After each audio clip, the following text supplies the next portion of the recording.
Gustavo Ramón Jacobo, doctor en Sociedad de la Información por la Universidad Complutense de Madrid, máster en Marketing, Consultoría y Comunicación Política por la Universidad Santiago de Compostela, diploma de Estudios Europeos Avanzados en Comunicación Política e Institucional por el Instituto Universitario de Investigación Ortega y Gasset, licenciado en Derecho de la Universidad de Costa Rica, es docente en la Facultad de Derecho de la Universidad de Costa Rica, al igual que en el sistema de estudios de posgrado, específicamente en el posgrado de Ciencias de la Comunicación Colectiva y de especialización en Comunicación Política de la Flaxo. Además, es asesor de la gestión político-institucional del Tribunal Supremo de Elecciones. Agradecerle a Gustavo por aceptar la invitación para compartir con un grupo de estudiantes del curso de Administración Pública, Enfoques y Tendencias del primer año de la Escuela de Administración Pública. Gustavo.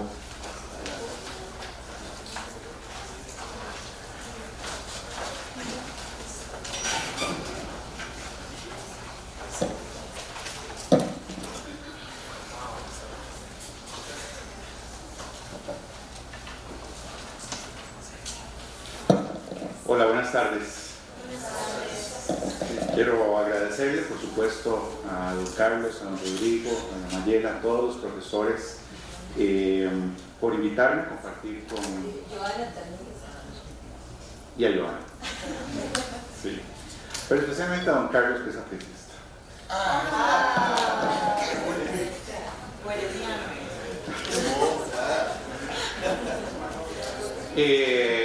Y gracias a ustedes por dedicar el tiempo, este tiempo que vamos a compartir. Espero que encuentren de interés lo que vamos a conversar. Yo desconozco, porque desconozco la carrera las carreras de la Escuela de Administración Pública, desconozco el peso que se le da a la comunicación en general en los programas de estudio, cuántos cursos reciben, o si estos cursos desarrollan un enfoque estratégico de la comunicación. Lo que sí sé, teóricamente, porque lo he estudiado y de primera mano porque es en lo que trabajo, es lo indisociable que es la gestión de lo público, la administración pública, de la comunicación. De la comunicación no como un componente tangencial de la gestión pública, sino como una parte sustancial, constitutiva de esta. Lo otro que también sé es que en nuestras administraciones públicas en Costa Rica impera una desfasada y muy perjudicial idea tradicional de la relación entre ambas, en la que el gestor público está, por un lado, tomando decisiones sobre la base de la técnica específica de su ramo, y por el otro está el comunicador institucional difundiendo esas decisiones al público. Las decisiones que toman los técnicos, el gestor, pues el comunicador institucional la difunde. O peor, dedicado a vender como un propagandista la imagen del jerarca. Insisto, esa es una idea perjudicial y desfasada. El nuevo perfil del gestor público que se está consolidando, es decir, el tipo de directivos y directivas públicos que ustedes tendrán que ser, es a la vez el de un comunicador competente. Y paralelamente, el perfil del comunicador institucional es cada vez más el de un gestor público, el de alguien que entiende que hacer comunicación institucional es también hacer gerencia pública. Y yo me pregunto si en ese sentido la universidad estará respondiendo a la altura de los tiempos y habrá, por ejemplo, colaboraciones formativas y de investigación entre la Escuela de Ciencias de la Comunicación y la de Administración Pública. Este reto, por supuesto, adquiere mayor envergadura hoy cuando debe gestionarse lo público en un entorno digital. Cuando existe mayor presión sobre las administraciones públicas que en cualquier época anterior para que actúen en sintonía con la gente a la que sirven. Ese entorno digital ha transformado ya, de hecho, la gestión pública, porque el ordenamiento jurídico, el mercado y hasta las mismas expectativas, valores y sensibilidades de los ciudadanos han evolucionado de la mano con las innovaciones tecnológicas. ¿O se imaginan ustedes a un súbdito de Isabel de Castilla pidiéndole la data sobre los recursos públicos invertidos en la expedición de Colón con la finalidad de co-crear una nueva propuesta para los servicios, para los sucesivos viajes de la Pinta, la Niña y la Santa María?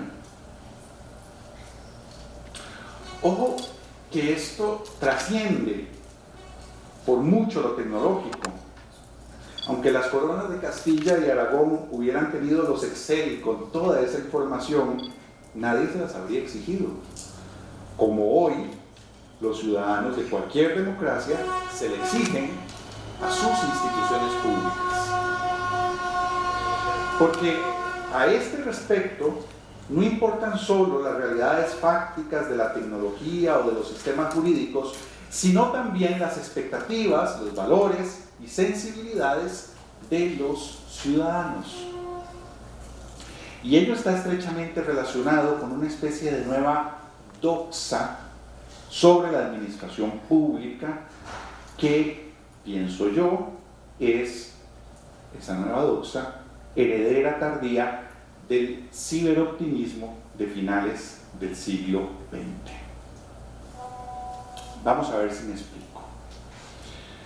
Me refiero al discurso, hoy normativo, según el cual las administraciones públicas deben hacer transparentes los datos para que con ese insumo la gente participe en un permanente debate público informado y sobre la base de este se involucre en un codiseño de políticas públicas al que desde luego deben estar abiertos los gestores públicos, creando así nuevos modelos de gestión de servicios, pero sobre todo creando valor público.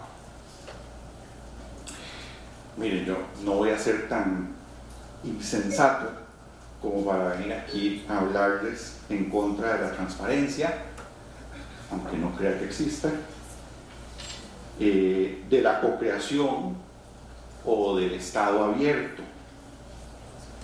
Eso sería como haber ido a hablar de los peligros que las redes sociales entrañan para las democracias en el 2010, cuando, ilusionados con la elección de Obama y la primavera árabe, todo el mundo hablaba de ciberdemocracia y ágora digital.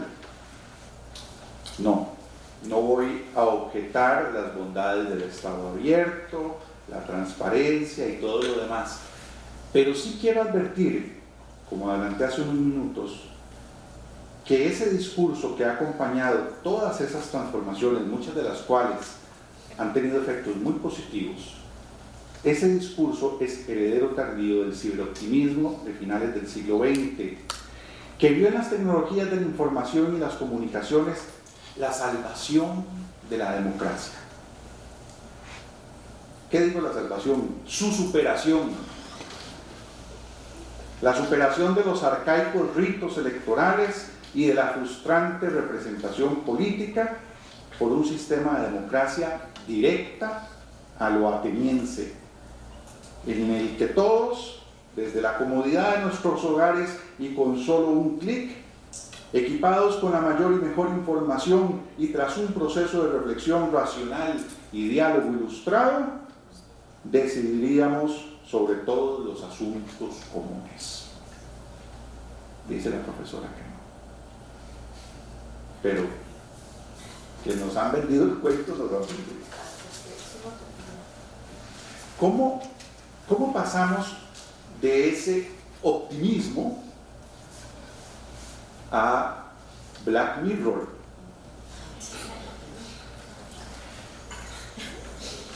Y por la risa supongo que todos y todas la siguen. Los que no, recomendadísima. Es una distopía tecnológica en Netflix.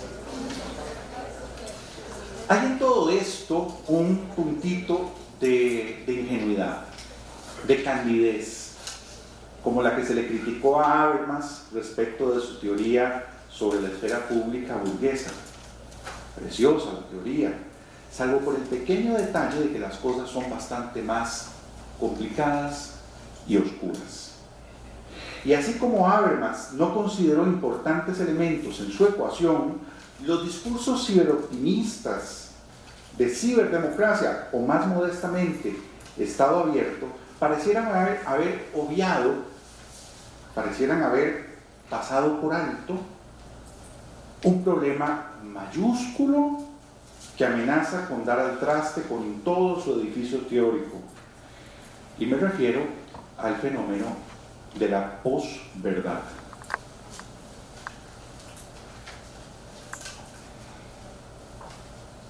Es la gran paradoja de nuestro tiempo. La sociedad de la transparencia, que Castells llamó la era de la información, es a la vez la época de la posverdad y de la desconfianza. Es como si a mayor avance en transparencia, más se desconfiara de las administraciones públicas.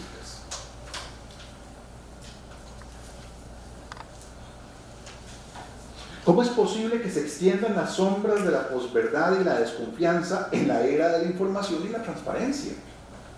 Es que es escandaloso. Quizá haya que empezar por problematizar la relación entre transparencia y verdad, y la relación entre transparencia y confianza. ¿Qué es la posverdad?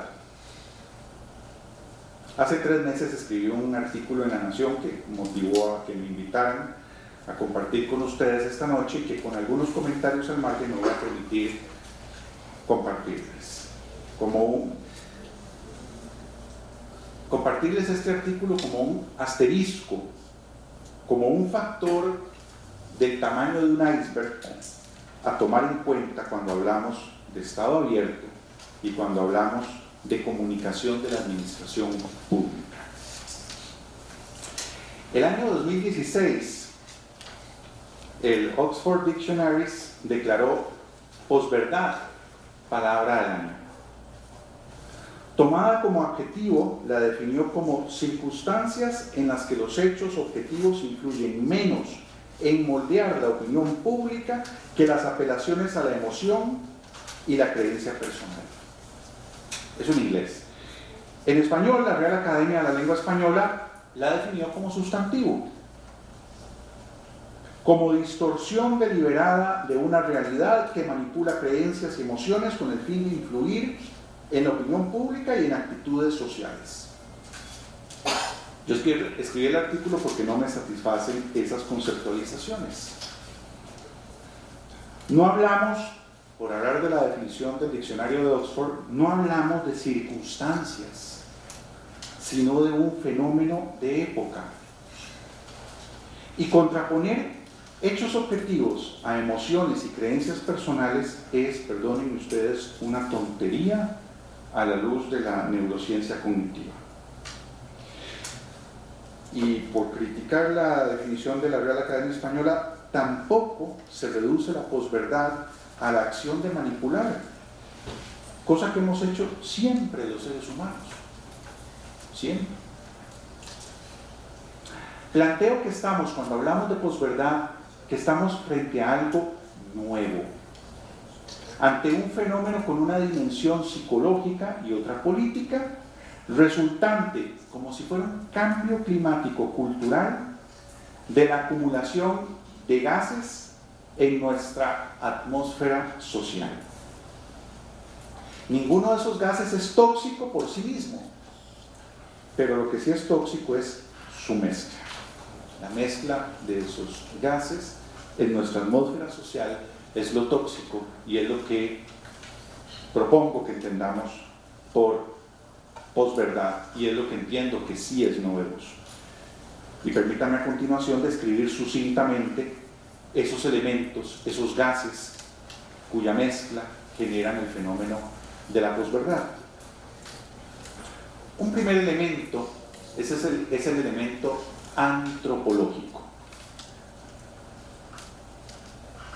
Bertrand Russell nos advirtió que, lo cito, lo que los hombres realmente quieren no es el conocimiento, sino la certidumbre.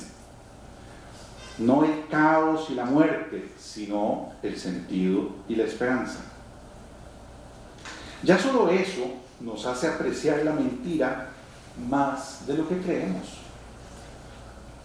Y creo que en pocos lugares se aprecia más esa verdad, la verdad de que amamos la mentira, que en la poesía. Y mejor aún en la de la canción popular. Miren, unos ejemplos nada más. La mentira como consuelo, como protección del dolor que produce la verdad. Como un escudo que me protege del dolor que me produce la verdad. Si ellos están mintiendo, por favor, defiéndete. Yo sé que no lo harás, pues dicen la verdad. Es una pena, siempre seguirás doliéndome. Y culpable o no, ¿qué le puedo hacer ya? Miénteme como siempre. Por favor, miénteme. Necesito creerte. Convénceme. Miénteme con un beso que parezca de amor. Necesito quererte, culpable o no. Ellos dos sí la identifican. Es culpable o no de Juan Carlos Calderón, pero popularizada por Luis Miguel, que por supuesto ya está en Netflix también. No estar en Netflix hoy es no estar en nada.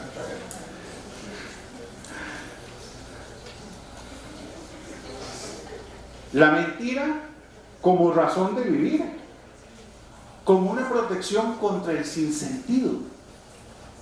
Contra el sinsentido. Joaquín Sabina, que viene en diciembre, creo.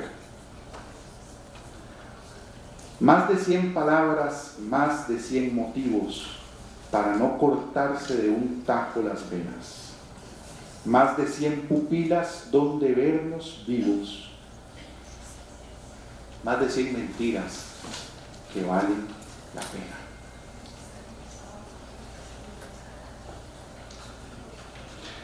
La mentira como ilusión, como encantamiento de la realidad empírica desnuda. Es que la realidad empírica desnuda no ilusiona mucho. Silvio Rodríguez, la primera mentira. Cuando estuve en un bosque encantado, noté con asombro que una piedra me cantaba, con modulaciones y con timbre de tenor. Debajo de la piedra había un sapo invernando, y supe que era el sapo el que cantaba, y seguí buscando maravillas que saber. Quería una princesa convertida en un dragón, quería el hacha de un brujo para echarla en mi zurrón, quería un vellocino de oro para un reino, quería que Virgilio me llevara al infierno, quería ir hasta el cielo en un frijol sembrado y ya. Y ese y ya es como el de un berrinche chiquito.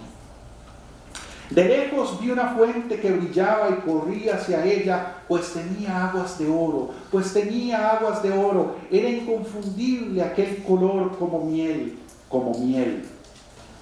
Pues no era una fuente de miel. El sol se reflejaba en la fuente abandonada y supe que era el sol el que brillaba, Desilusionado por 2 veces me alejé.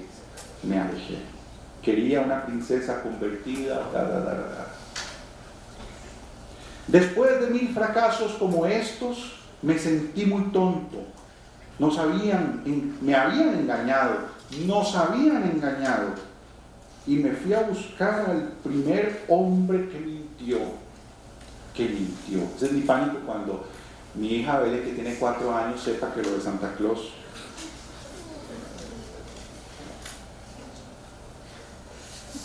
Entonces me fui a buscar al primer hombre que mintió. Caminé los caminos, recorridos, pero cuando hallé al culpable, hecho un mar de lágrimas al verme, me pidió: yo quiero una princesa convertida en un dragón. Yo quiero el hacha de un brujo para echarla en mi zurrón. Yo quiero un vellocino de oro para un reino. Yo quiero que Virgilio me llevara al infierno. Quería ir hasta el cielo en un frijol sembrado y ya.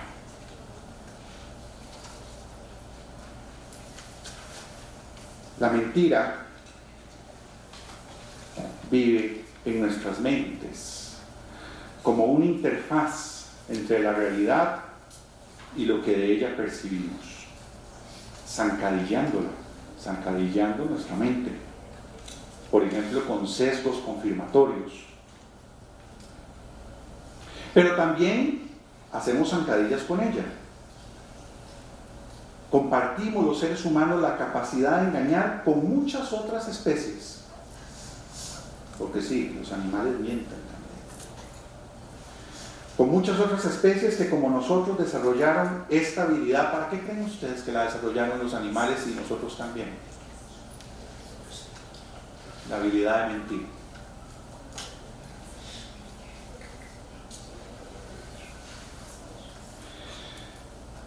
Para comer, para no ser comidos y para ligar.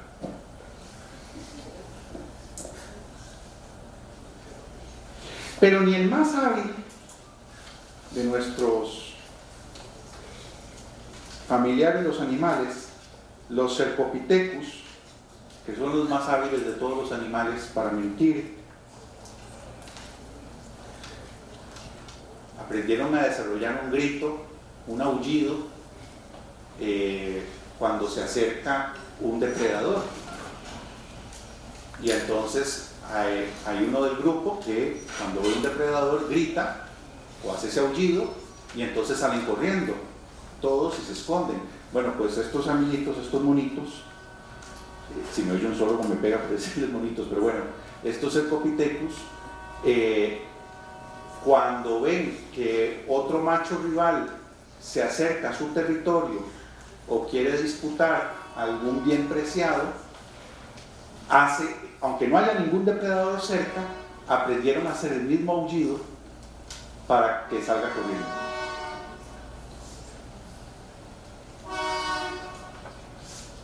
Bueno, pues ni estos se nos comparan en la sofisticación para mentir.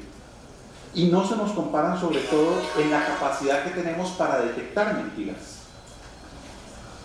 Porque esto es bastante vacilón.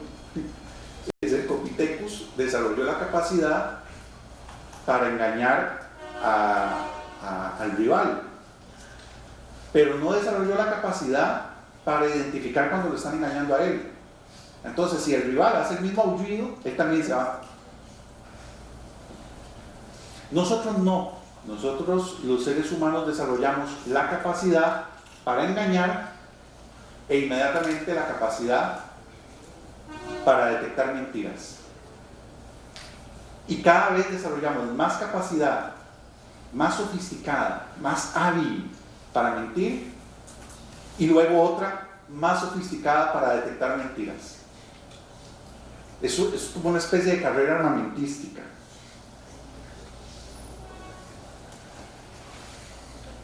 Probablemente la paradoja actual de sociedades de la información y la transparencia, caracterizadas por la desinformación y las teorías de la conspiración, sea el resultado evolutivo de una larga carrera armamentística entre ambas destrezas, en la que el desarrollo de cada una se ve incentivado por el de su contrario. Ese es el primer elemento. Ese es el primer gas de efecto invernadero, el elemento antropológico. Hay un segundo elemento, y es el elemento de sistema político. Si tuviéramos acceso a la verdad objetiva, la democracia no existiría. Porque la verdad, como advirtió Hannah Arendt, tiene un carácter despótico. La verdad no se discute. Y las democracias son sistemas de opinión. Por eso son tan gustadas por los demagogos. Nuestra libertad solo es posible en este régimen de convencimiento y persuasión en el que el sentido siempre está en disputa, algo que la profesionalización de la comunicación política ha llevado a extremos nocivos. Y sin embargo, Hannah Arendt, nos advierte de lo consustancial que es a los regímenes totalitarios la subversión de la verdad. Se contradice Hannah Arendt al decir que somos libres porque no existe una verdad única y que los regímenes totalitarios subvierten la verdad. Yo creo que no. Lo que le entiendo es que la democracia es un régimen vaciado de verdades en sentido último, como por ejemplo, ¿cuál es el sentido de la vida? ¿Cuál es el propósito de la vida? Una democracia no puede establecer esa verdad. Pero que a la vez necesita la democracia de verdades empíricas que funcionen como anclajes mínimos para el debate público. Lo que se le escapó a Hannah Arendt, pienso, es que estas verdades, las empíricas, sin el fundamento de aquellas, pierden fuerza vinculante. Me explico. Hannah Arendt dice, las democracias no pueden tener el sentido de la vida como propósito último, como una verdad indiscutible, pero sí necesitan que le hagamos caso al método científico, por ejemplo, para que podamos discutir si el planeta se está calentando o no, diría Hannah Arendt en el año 2019. Lo que se le escapó a ella es que esa verdad empírica pierde fuerza vinculante, la verdad empírica de que el planeta se está calentando, sin, por ejemplo, una verdad última que es la fe y la razón. Confiar en la capacidad humana para entender el mundo, para comprenderlo, para conocerlo, aplicando el método científico.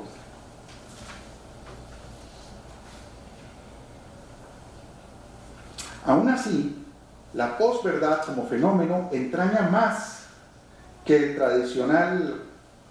cuestionamiento de las verdades empíricas. Implica el desprecio por estas como prescindibles, elitistas o irrelevantes. Para unos pocos porque ninguna verdad existe ni importa, pero para la mayoría porque hay otras verdades incompatibles con las actuales. En ambos casos el tema no es ya de sistema político, sino de un proceso cultural más profundo, acelerado desde finales del siglo XX. Y esto me vincula con el tercer elemento. Y el tercer elemento es el elemento cultural. Seguramente a ustedes les ha pasado. Le demuestra a esa persona que lo que dice es falso, porque la Organización Mundial de la Salud dijo que, o porque tal fact-checking así lo verificó. Piensen en lo de las vacunas, por ejemplo. Usted le dice, no, mire, es que esa noticia es falsa porque ya lo dijo la Organización Mundial de la Salud, o ya salió el doble check, o salió el no fuma cuento de la Nación y dijo que eso no es así. Pero al fulano le da igual. Le cree más al audio anónimo de WhatsApp que le pasaron que a sus datos. Si usted tiene datos, pronto caemos en cuenta de que la posverdad tiene que ver no tanto con la carencia de información, sino con la desaparición de marcos de referencia comunes para distinguir lo verdadero de lo falso. Sencillamente una característica de la posmodernidad como crisis de la modernidad y de sus instituciones que autoritativamente definían la verdad.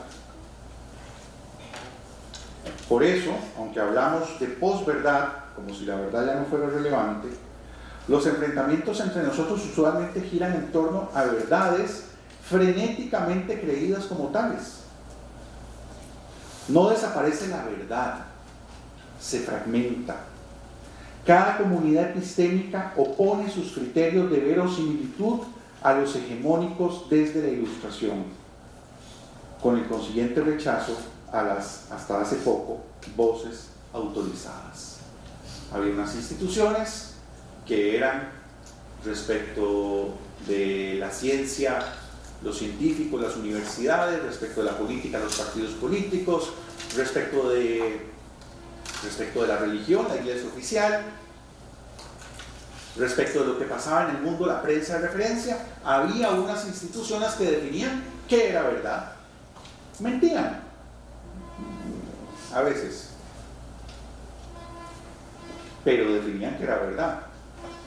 Ahora no, ahora son un montón de comunidades aisladas, cada una con sus respectivos criterios de verosimilitud, de definición de qué es la verdad. Y eso es una oportunidad de oro, por supuesto, para los populistas y sus simplezas engañosas, que son más intuitivas, porque son ecos de los prejuicios, para las masas. Son más simples que esas honestamente complejas explicaciones que la mayoría de las veces ni siquiera se entienden. Y por último, el elemento tecnológico, o el gas de efecto invernadero tecnológico. La masificación del Internet. Que hoy prácticamente todas las personas tengan en su teléfono inteligente con conexión a Internet un medio de comunicación en la mano, que eso sea así, es para el sistema político un cambio de una trascendencia mayor que el que supuso la universalización del sufragio. Cada innovación en tecnologías de la información y la comunicación ha supuesto una redistribución del poder político y simbólico que ha sacudido las estructuras de la sociedad y sus dinámicas de cooperación y competencia en la esfera pública. Cada una de estas innovaciones tecnológicas, además, como bien apuntaba McLuhan, con aquello de que el medio es el mensaje, cada una modificó no solo el canal de transmisión de los contenidos, sino los contenidos mismos, y a través de ellos la forma en que nos representamos la realidad y entendemos el mundo. No es que con las redes sociales y con Internet ahora tengamos canales diferentes para tener la misma discusión y compartir las mismas ideas. Es que estos canales diferentes modifican las ideas mismas que tenemos y la forma de ver el mundo y de entenderlo. El medio es el mensaje. El medio modifica el mensaje. Y así ha sido. Desde que la imprenta de Gutenberg convirtió la pluma de Lutero en un mazo que demolió la unidad del Imperio Romano Germánico, los seres humanos empezamos a comunicarnos masiva y simultáneamente, sin necesidad de compartir para ello un mismo espacio en un mismo momento. Ese fue el boom de la imprenta en el siglo XVI. Y desde entonces seguimos inventando nuevos medios de comunicación de masas en un proceso de constante transformación que alcanzó su cenit con la televisión en el siglo XX, que de hecho también transformó la política y doblegó al periodismo bajo el yugo del rating, trastocando sus criterios de relevancia informativa.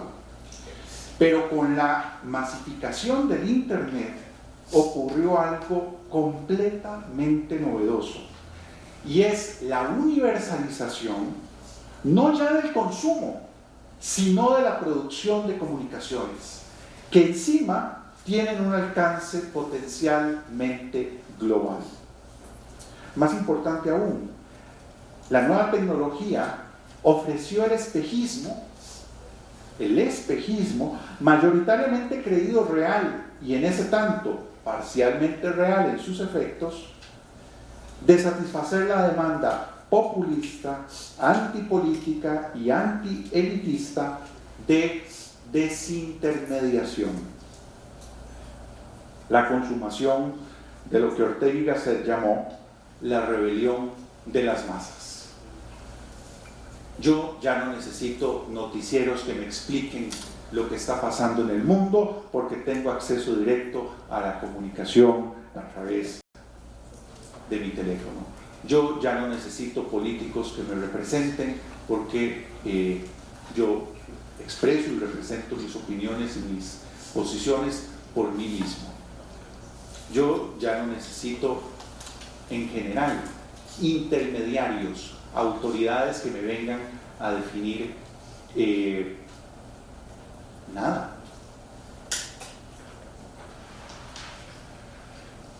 Ello tuvo tres derivaciones. Primera, el desarrollo de una ciencia de la manipulación. No es solo que los algoritmos nos aíslen y destrocen la esfera pública en su centrifugado tribal, o que luego el diálogo de los coincidentes radicalice y polarice. Esto está medido empíricamente.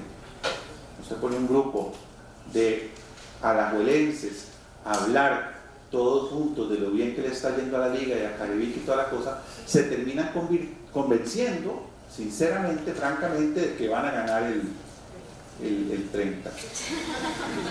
Se radicalizan. Y el problema es que Facebook genera eso, porque asocia a los que piensan igual. La conversación de los coincidentes radicaliza y polariza. Pero no es solamente eso, es que además, sobre la base de los avances científicos en psicología, sociología, neurología e informática, poderes en las sombras, y esos poderes en las sombras ya les pusieron nombres y apellidos, por ejemplo, Cambridge Analytica, y detrás de ella Robert Mercer, tiene nombre, la mano peluda detrás de todo esto. Vean, se los recomiendo otro documental de Netflix que se llama Nada es privado. Poderes en las sombras están interviniendo en la vida social de los países, particularmente en sus elecciones. No lo ha discutido ni la doctrina ni la jurisprudencia, pero cabría cuestionarse si ello implicaría una lesión al derecho a la libre determinación del votante. Segundo, la crisis de la prensa. Internet también tiene que ver con la crisis de la prensa. Y la prensa era la última de las instituciones intermediarias que sobrevivía al declive del capital social resultante de los procesos de industrialización y secularización. Los señores feudales del Internet, esos muchachones buena gente de sudadera suelta del Silicon Valley, no solo han hecho clavos de oro a costa de los contenidos periodísticos producidos por los medios a un elevado costo, sin que a ellos les cueste un 5, sino que además han fagocitado la decreciente inversión publicitaria que los sostenía financieramente. Como si ello fuera poco, les quitaron a los medios la llave de acceso al discurso público. Antes, para publicar un artículo de opinión, usted tenía que arrodillarse a don Julio Rodríguez y pedirle que se lo publicara en la Nación. Ahora no, usted lo publica. Es más, usted se despierta y Facebook le pregunta, ¿qué estás pensando? Entonces, estoy pensando esto, lo publica y lo puede leer todo el mundo. Les quitaron a los medios la llave de acceso al discurso público y el monopolio de ser quienes nos contaban lo que pasaba allá afuera. Nos enteraba de lo que pasaba en su entorno inmediato, en su trabajo, con sus amigos, en el vecindario, con los amigos, de manera directa. Pero lo que pasaba en el mundo exterior, uno se enteraba solamente a través de los medios, de la prensa, quiero decir, del periodismo. Ya no. Ya no. Por eso, la crisis del periodismo no es solo económica, también es identitaria. Y ambas nos pasan factura en calidad del producto periodístico. Tercero, la intensificación de la mercantilización de la personalidad. Voy a repetirlo. La intensificación de la mercantilización de la personalidad. O sea que ahora nos vendemos a lo salvaje. Uno mismo. O sea, más que vender chunches, estamos en una constante venta de nosotros mismos. Si la gente no cambia de opinión frente a la evidencia o frente a mejores argumentos, es también, que esto está relacionado con la posverdad, si la gente, cuando usted le pone la evidencia al frente en una discusión en redes sociales, no cambia de opinión, es también por lo que Theodor Adorno llamó el narcisismo de la opinión propia, que atrinchera a las personas en ella, o dicho en tico, la hace concha en su opinión.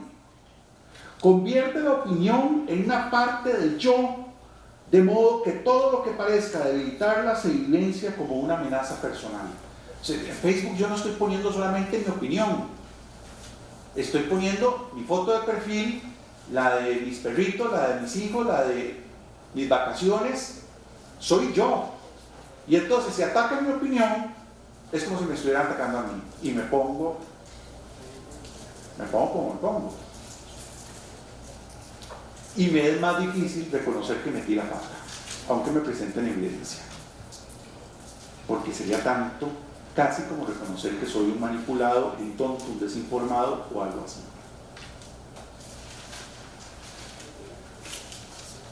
Nunca tuvimos en la historia de los seres humanos tantos medios para publicitar nuestra opinión, difundida además en un perfil individualizado, como parte de un proceso de autopromoción y venta de una marca personal. Yo en el máster de comunicación política que refería a don Carlos, que dice, todo un curso era personal branding. Es es una seña de la época, el brand yourself. No hay dogma por el que más brinque la gente hoy que la creencia de que cualquier tontería debe respetárseles porque es su opinión. Y que así como todos somos iguales ante la ley, todas las opiniones valen lo mismo. Eso me impresiona. Está en una discusión y da los datos y da la evidencia, y entonces el otro fulano le dice, pero es mi opinión, respétela. Y como si con eso se acabara la discusión, como si con eso se resolviera. Usted tiene su opinión y yo la mía, dejemos. No, señor,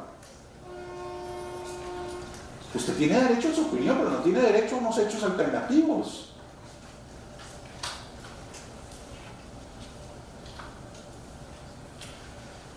Y termino con esto. ¿Por qué luchar contra la posverdad? Porque la democracia es tan incompatible con una verdad indiscutible como con el desvanecimiento de nociones comunes en torno a lo real y lo falso. No tenemos por qué escoger entre las tablas de la ley de los fundamentalistas y el nihilismo de los charlatanes. La verdad será inacible, pero nunca prescindible. Entre otras, por dos razones. Hannah Arendt, en Los orígenes del totalitarismo, advirtió, y la cito, el súbdito ideal del régimen totalitario no es el nazi o el comunista convencido, sino el hombre para el que ya no existe la distinción entre hecho y ficción, entre verdadero y falso. Si renunciamos a la verdad, queridos muchachos y muchachas, si renunciamos a la verdad, al poder solo lo moverá y frenará su propia voluntad. Y la posverdad destruye la confianza que necesitamos para cooperar. Y la cooperación, antes que la competencia, ha sido la base de nuestra evolución. No en vano en inglés, trust, confianza, y trust, verdad, derivan de la misma raíz. Está en juego entonces nuestra libertad y está en juego nuestra supervivencia. Yo creo que no hacen falta más razones. Muchas gracias.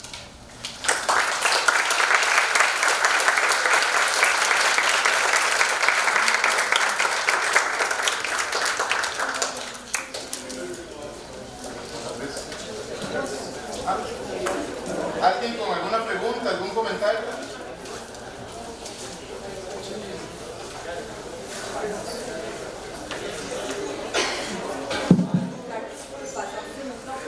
Sí, ya llevo el otro.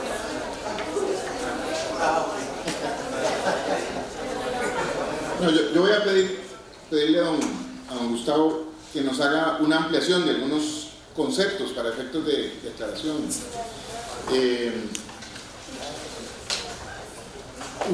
Usted habló ahora de comunidades epistemológicas. Estas comunidades epistemológicas son, dijéramos, el conocimiento que compartimos con cercanos, con conocidos.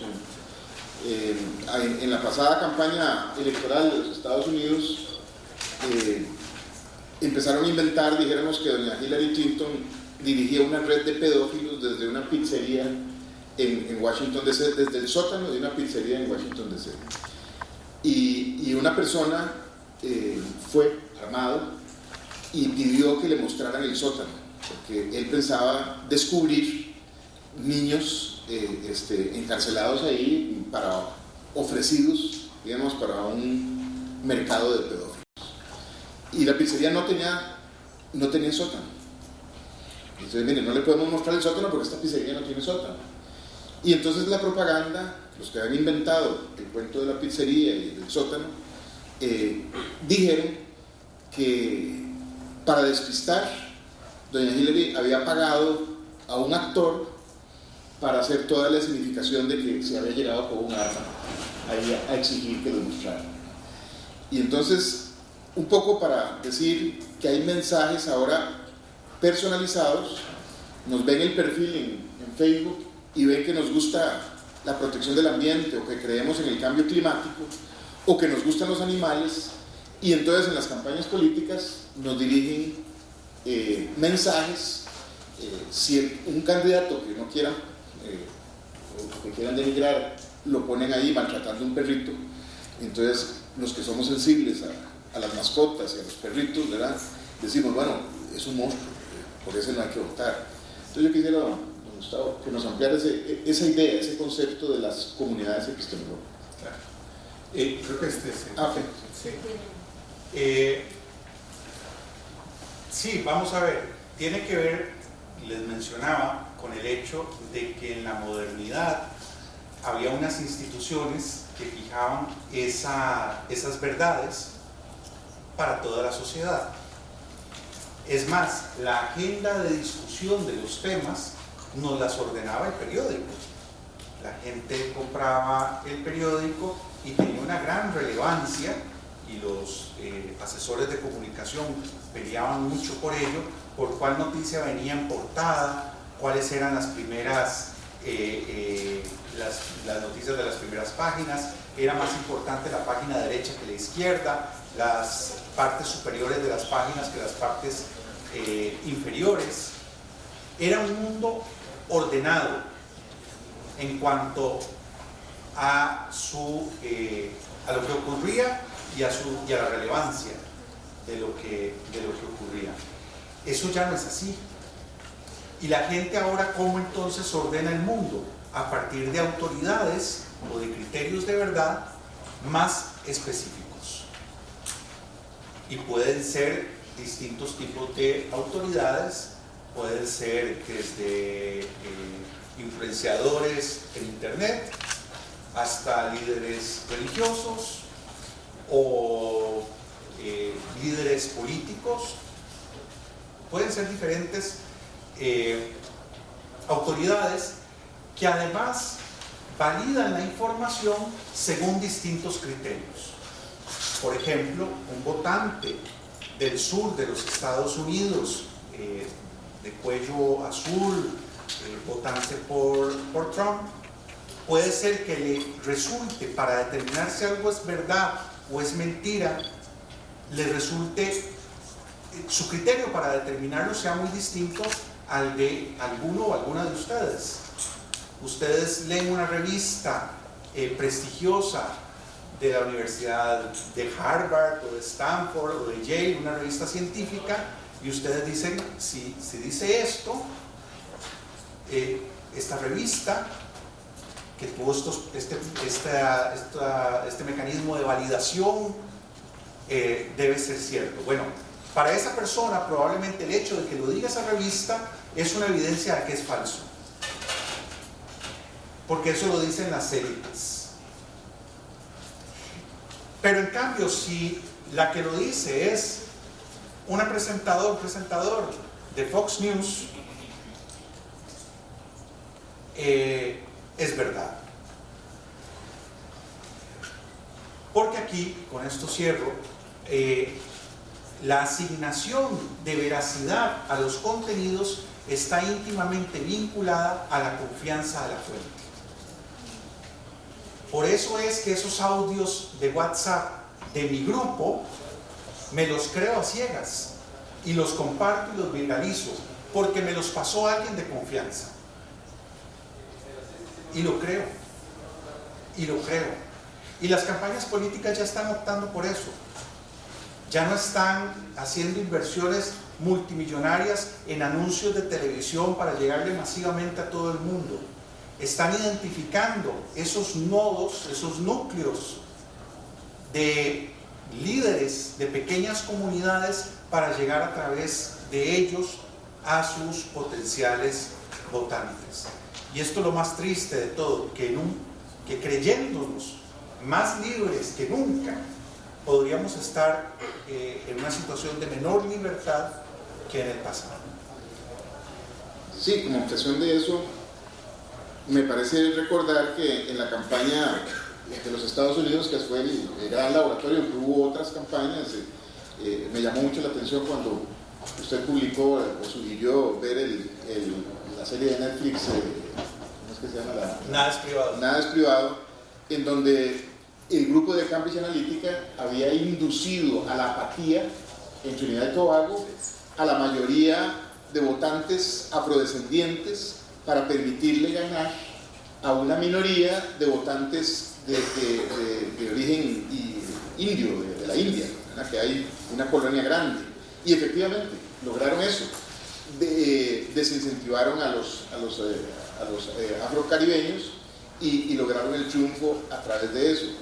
Lo importante es, en esta campaña última de los Estados Unidos, la injerencia rusa. Desde Rusia se fabricaban memes y se mandaban a grupos selectos que ya se habían identificado en las redes, y estos los retuiteaban o los compartían en Facebook, y entonces se convertían en esas comunidades epistemológicas o grupos minoritarios cercanos, que son los que van creando una verdad que eventualmente es una verdad alternativa, no se fija en los hechos empíricos, ¿verdad? Para efectos de la administración pública, dos cosas. Uno, cómo cada uno de nosotros como gestor público elabora la verdad, o la distingue, o la trata de criticar, ¿verdad? Los criterios. Y la otra también, cómo la comunica el tema al ciudadano. Sí, es un desafío enorme. Se está hablando mucho ahora de Big Data, y es fundamental para las administraciones públicas. La gente está generando cantidades masivas de información, y esa es información que nosotros necesitamos para hacer mejor nuestro trabajo y para escuchar qué es lo que la gente está diciendo. Ahí hay una beta importante de mejora en el trabajo que van a hacer ustedes. Ya probablemente no van a hacer encuestas, ya probablemente no va a ser ir a preguntarle a las personas. Les pongo un ejemplo. Todavía hace poco, yo no sé si hoy todavía ocurre, pero hace 1 año, 2 años, recuerdo estar en el aeropuerto Juan Santa María, en la sala de abordaje, y le estaban preguntando a unas turistas, unos entrevistadores del ICT, haciéndoles preguntas sobre el país, que si muy caro, que qué tal la comida, que qué tal los medios de transporte. Bueno, una cosa larguísima, como 35, 40 minutos de entrevista, ya los turistas un poco aburridos, cansados de todo el montón de preguntas. Me imagino que después todo eso lo tabulan y tal. Las administraciones públicas en otros países no están haciendo eso ya, sino que lo que están haciendo es comprándole información a Mastercard, a Visa, GPS para ver y entonces pueden saber, ya no porque el turista lo cuente, sino porque pueden ver cuánto gastó, dónde gastó, qué tanto se movió, en qué radio geográfico. Tienen toda esa información. Entonces es muy importante a la hora de diseñar políticas públicas y de hacer en general gestión pública, aprovechar esos contenidos. Pero la comunicación que se elabore con eso, y eso es probablemente lo que quisiera transmitirles de manera más enfática esta noche, la comunicación que ustedes desde la administración pública realicen tiene que ser comunicación estratégica. Si creen que lo que va a facilitar el entendimiento, la cooperación, el entendimiento y el ejercicio de la ciudadanía es la transparencia, perdónenme la expresión, es deschingarse y mostrarlo todo, y entonces con esa transparencia ya todo va a fluir. No. Eso probablemente lo que va a pasar es que los acribillen. Probablemente lo que va a pasar es que los acribillen.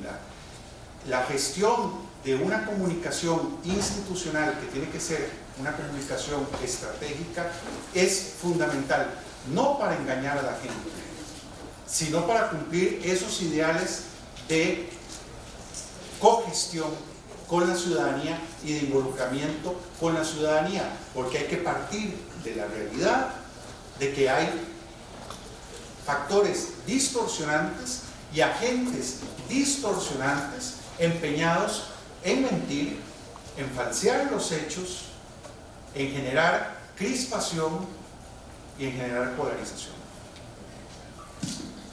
¿Alguna pregunta? Buenas noches.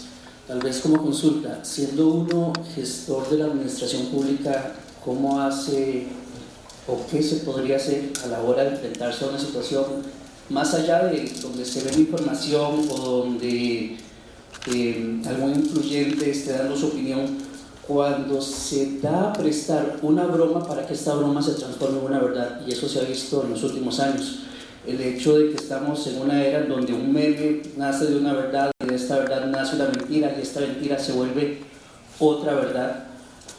Cuando uno debe enfrentarse a alguien en la ciudadanía a quien se le debe comunicar que su base o lo que cree realmente nació de una mentira con tal de fastidiarle la existencia a alguien.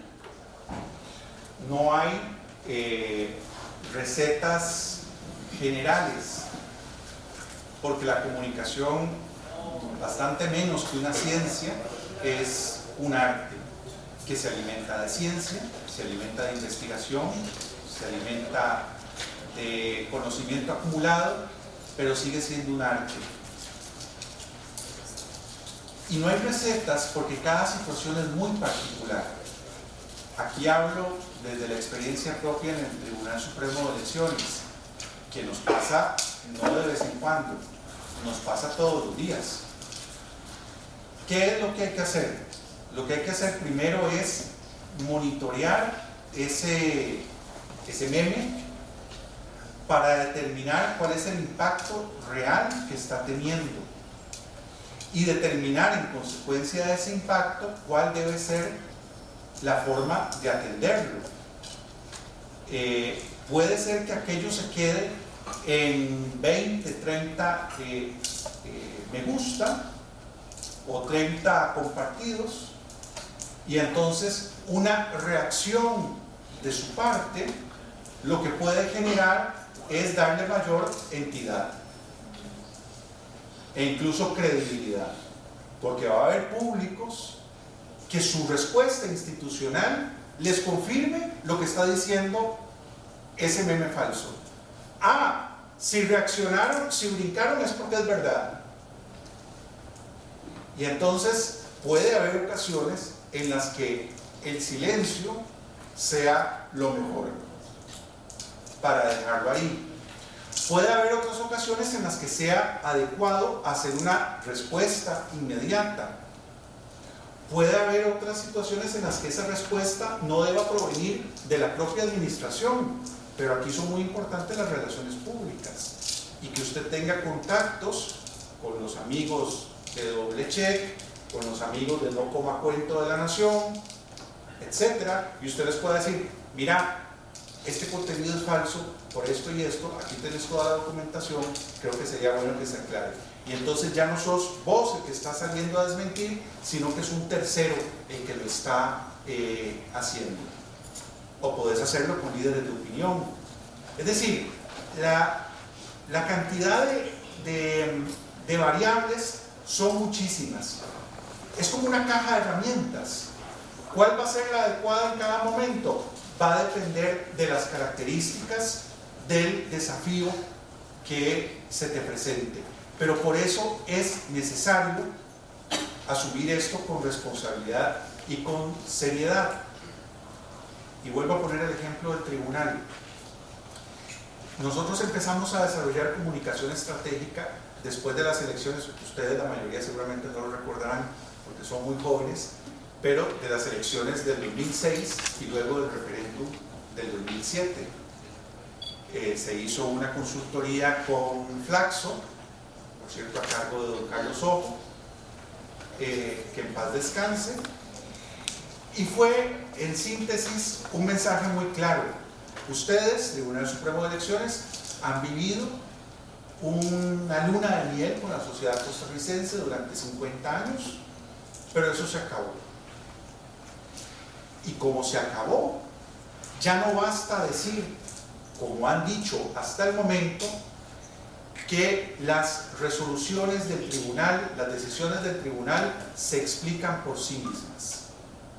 Son decisiones de un juez y si alguien quiere entenderlas, ahí tiene para leerlas. Y se explican por sí mismas.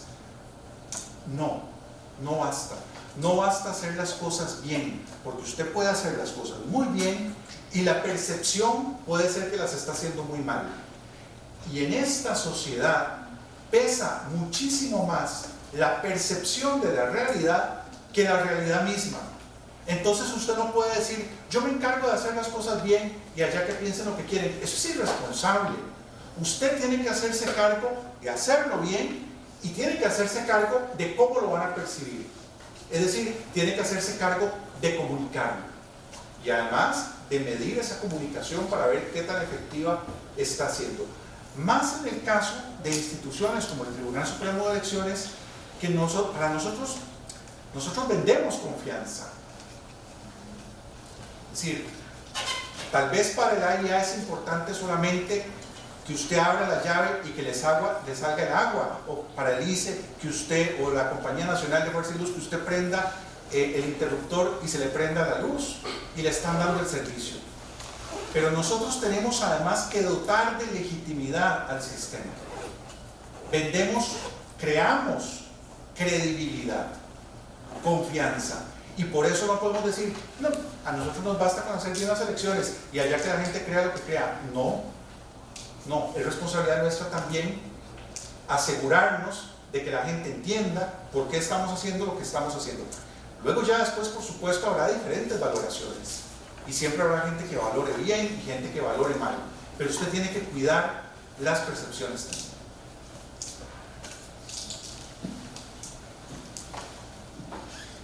Buenas noches. Buenas noches. Mi pregunta va más orientada hacia saber su opinión sobre si nosotros como humanos en este proceso que entramos ahora de tener tanta facilidad para acceder a las mentiras y tomarlas como realidades, que nosotros ya casi adoptamos esto como un día a día, de que el hecho de si tenemos una publicación, una noticia, debemos esperar y estar al margen si esto verdaderamente es falso o no. Entonces, si nosotros, como entramos en este proceso de técnicamente dar un paso atrás, si también casi que por naturaleza de nosotros mismos, por instinto, podamos en algún momento llegar a tener esa capacidad de simplemente evolucionar al modo que nosotros al momento de llegar a una mentira, identificarla como tal y cuando llegamos a una verdad, apoyarla para que de ninguna otra manera o otra fuente esta mentira, esta verdad se distorsione para hacer que influya en ciertos grupos y se convierta en una mentira.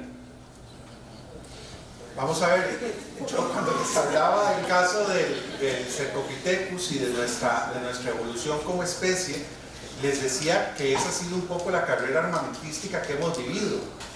Conforme hemos ido desarrollando la capacidad para mentir mejor, hemos ido desarrollando la capacidad para detectar mejor las mentiras. Lo que pasa es que esto es como las alarmas de las casas o no sé, o los antivirus de las computadoras. Se va desarrollando inmunizaciones y luego los virus van desarrollando nuevas cepas que se sobreponen a esas inmunizaciones. Yo no sé si ese proceso tendrá fin, pero vemos acciones incluso de orden empresarial que ya reflejan esa reacción. El Tribunal Supremo de Elecciones está anunciando hace 15 días una campaña de alfabetización digital con Facebook. Y Twitter nos está apoyando también. Y la pregunta que todo el mundo nos está haciendo es ¿cuánto les están cobrando? No se están cobrando nada. Claro, ellos también están preocupados.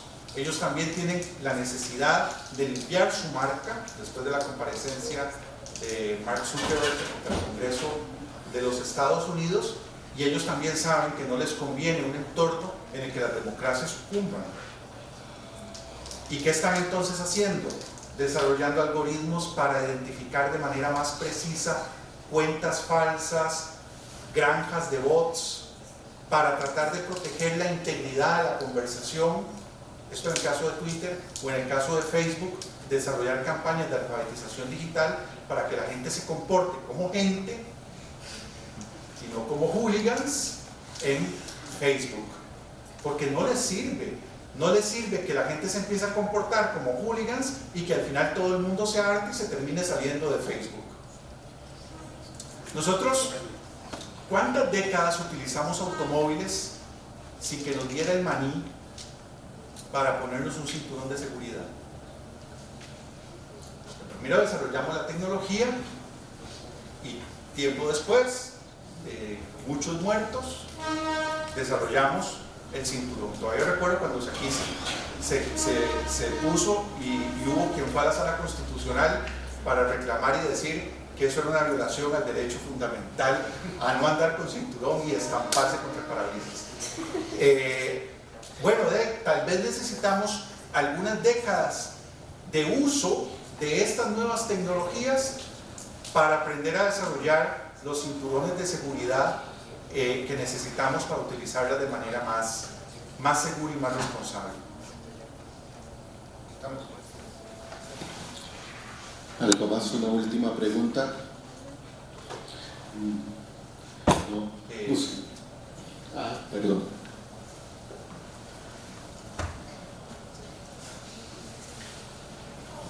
Bueno, no, a mí me parece un poco interesante cómo se usan también las mentiras en este contexto como una vacuna, ¿verdad? Uno ocupa una bacteria para hacer una vacuna. Entonces, en este mismo, digamos, contexto de uso de Big Data, análisis del Big Data, comportamientos y demás, se usan bots, por ejemplo, para ver temas trending, políticos o de moda y demás. pero se usan de una manera en la que no se note. Entonces hay 5.000, por ejemplo, 5.000 comentarios de bots que simplemente generan discusión y están programados para enojar los comentarios de personas reales.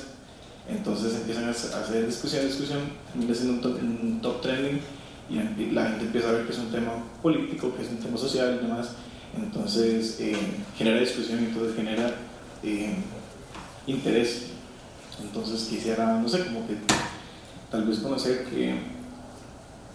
qué cosas buenas y cosas malas deberíamos evitar o implementar para tener cierto seguimiento y ver este fenómeno con buenos ojos y ver qué tal se pueden evitar las cosas malas, porque es un problema de verdad vital en este momento y que hay temas trending que no son para nada relevantes y hay cosas que son sumamente importantes que no se están tocando simplemente porque tienen un interés pues, político y social. Claro. Pues son varias cosas, son muchas cosas y muy importantes. Una tiene que ver con la modestia. Son cuestiones bastante elementales, además. Una tiene que ver con la modestia. Yo no tengo por qué opinar sobre todo. O sea, esto de qué estás pensando, que le pregunta a uno Facebook siempre con solo... Mire, pregúntenselo a sus papás o a sus abuelos. Yo estoy seguro que sabían que había muchas cosas que pensaban que a la gente no le importaba. O sea, ¿de dónde sacamos la idea de que todo lo que estamos pensando, todo lo que estamos haciendo, lo que estamos comiendo, etcétera, le importa a los demás?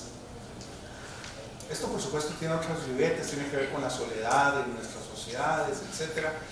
Pero hay que tener un poco de modestia.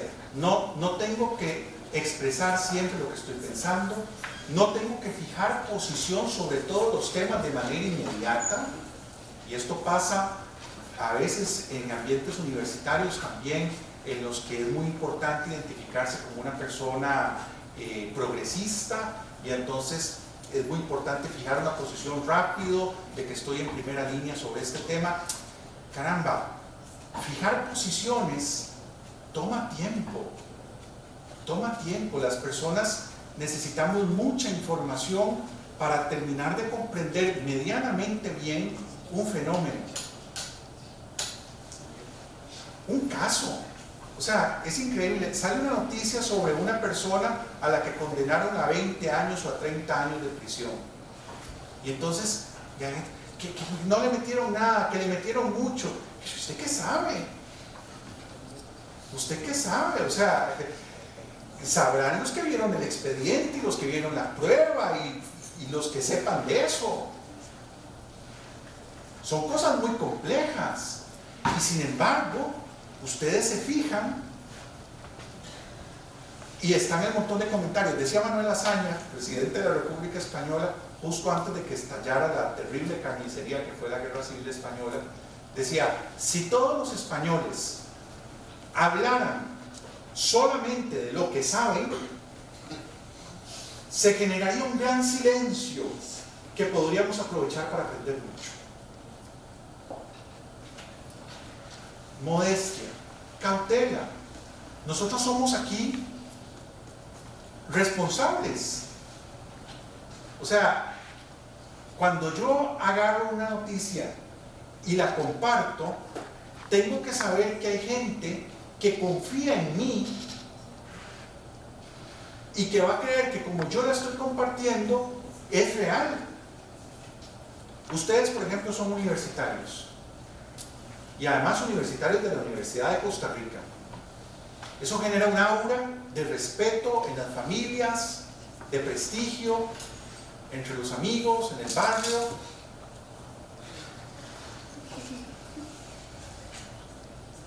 Entonces, eso hace, voy a hablar en mi caso personal. Yo comparto algo y yo sé que tengo un grupo de tías. Tengo un grupo de tías que, miren, puede ser puede ser algo que sea falso, que yo sé que lo van a creer por la percepción que tienen sobre mí.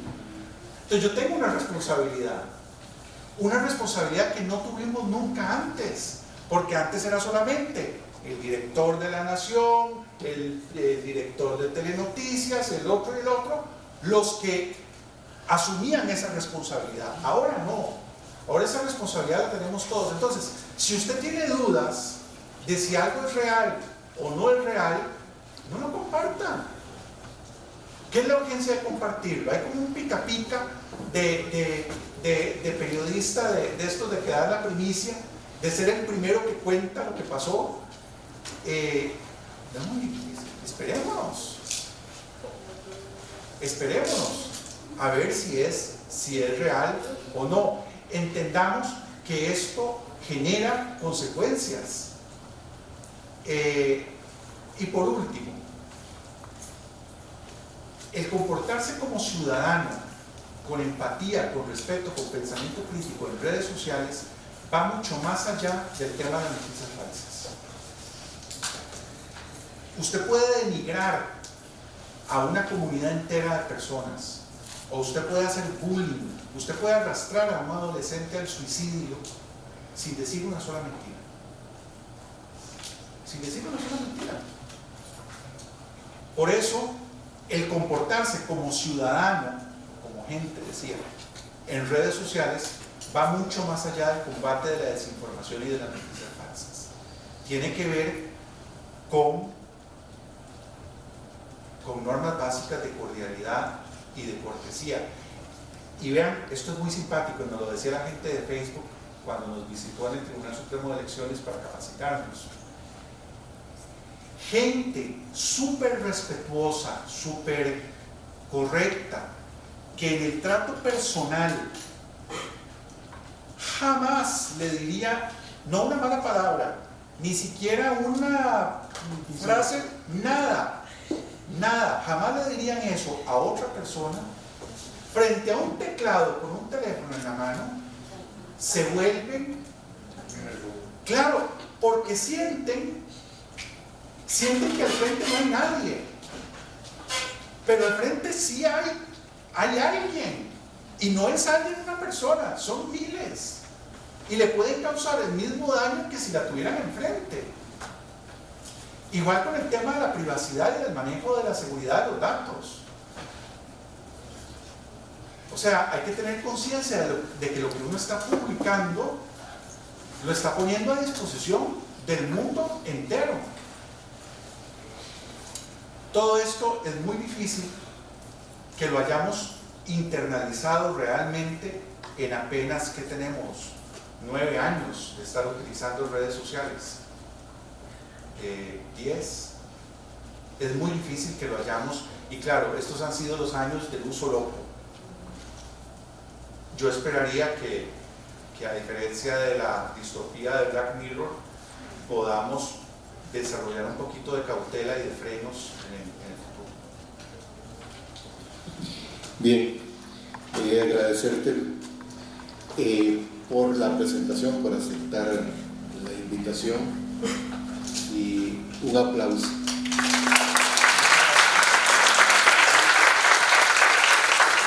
Para mí todo esto es una conspiración del papel.